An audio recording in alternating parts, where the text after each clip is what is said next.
We're really excited because people will just be able to just fully immerse yourself in the maps and the storylines and the heroes. With the new seasonal model, we'll be able to drop a ton of content in very frequently as we're updating the game through these big seasonal drops.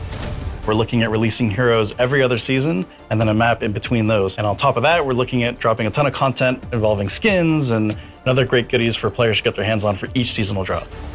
We have so much that we want to do in Overwatch to develop this game because we think it's the next step for us. We think there's so much more we could bring. I'm really happy moving to our new seasonal-based schedule, making this really huge commitment to regular updates. It's exciting at the same time because I know what this team can do. We really want players to be able to anticipate when things are going to enter the game. With all the new content and events coming in, it's even more important to just make sure that everybody knows what's coming.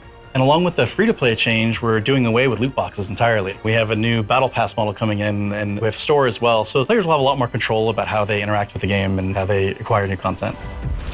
We've been working on so many things over the past couple of years. I'm most excited for folks to see some of the new heroes that we've been kind of cooking up. It's a bunch of different reasons why we choose to make a hero. We're trying to follow the narrative, pick the hero that makes sense. Or do we need to create a hero that answers this meta, counters a certain strategy that's too strong in the game? We've got 2 more supports and another tank in just the first couple of seasons. And we're still working on new characters for a year and a half down the line as well. There's characters that folks have already seen glimpses of in the story. And there's also characters that you've never seen before, never heard about. We were looking at making sure that the new heroes fit within this new, very fast-paced paradigm and less shields and crowd control. You can see a lot of that reflected in team play moments, but with a much faster-paced vibe. We want to push the sci-fi, the futuristic feeling of maps. There's a touch of sci-fi everywhere you look. So this is something that was a bit more subtle in Overwatch 1. We really want players to feel that the world takes place in not so distant future. Coming up next is Rio. Rio, new PvP map. Pretty sure everybody's gonna love that one as well. It's a great map. It's close to the team. Many people on the team are from Brazil, so it was kind of fun to inject the culture, the colors, the vibe into this map. There's a map that takes place in Portugal. This map is pretty close to the team because our lead environment artist, he's from Portugal. People from the location should really get a sense that we've done a ton of research and we were very inspired, and I think we captured it pretty beautifully in the game. It is a push map, one of the newest game modes, and we tried some pretty interesting layouts for this one, so we hope the players like it. We definitely want the game to feel like a globe-trotting adventure. There's new types of content from what you're used to in Overwatch 1. We have charms, we have banners.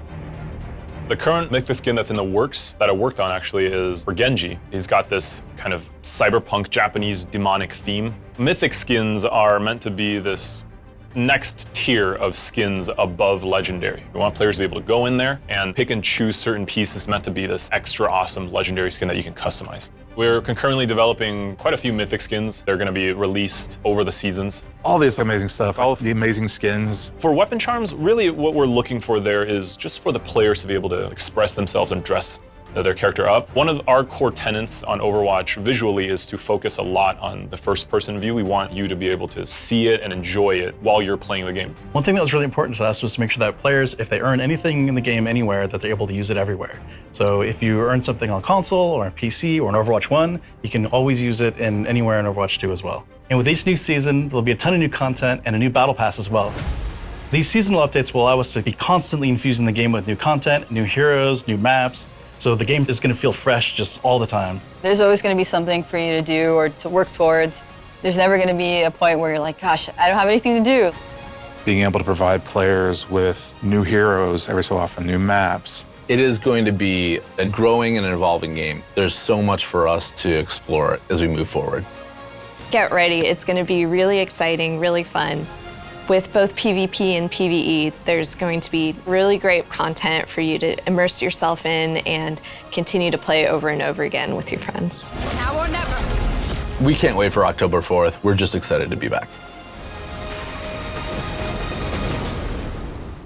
You mentioned that PvE is coming in 2023. Now, can you tell us how the development is going and why the team is committed to bringing these type of experiences into Overwatch?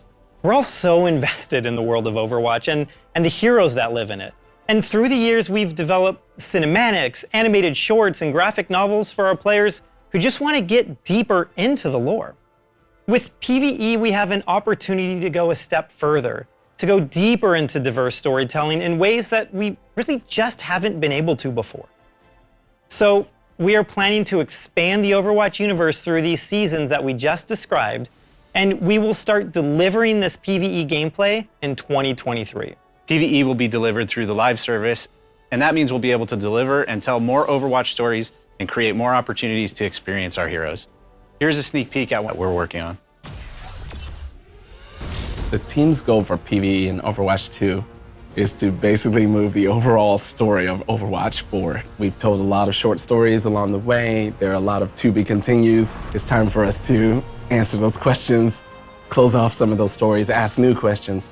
So the new game will definitely move the overall canon of the lore of Overwatch forward. Get those doors open! For the PvP live service, for certain seasons, you're also going to get some PvE maps. You'll be fighting Null Sector in at least some of the maps. They've come back and they're mad, so it's Overwatch's job to take them out. There's going to be content for you to immerse yourself in and continue to play over and over again. A lot of the older guys from the original Overwatch team, they're coming back, but they need help with some of the younger generation like Brigitte and Lucio. So we're going to tell the story of how Overwatch basically gets back together. Another thing we want to do with the story is to showcase more of where the characters are from. For example, Torbjorn is from Gothenburg. Players will get a chance to see what Torbjorn's factory looks like. You can play PvE with your friends and immerse yourself in the world and stay inside of it a little bit longer.